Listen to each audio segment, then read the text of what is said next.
Do you know what it means if somebody knocks on a door and asks, "Are you decent?"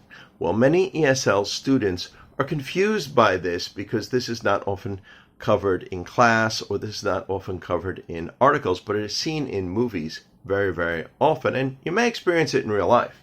This is the reason why. There is a meaning of decent that means sufficiently clothed or dressed well enough to be seen. And here's our first example, one literally knocking on the door. Are you decent? I need to get something in this room. So basically they're asking, are you partially naked? Are you in your underwear and you may be embarrassed if I enter this room like this? That's what this means. All right, we got a second example here that you could use without the knocking on the door. For entering a room in which someone may be changing clothes or may not be suitably dressed, one should ask if he or she is decent. If you like videos like this, check me out on Tutor Nick P on YouTube.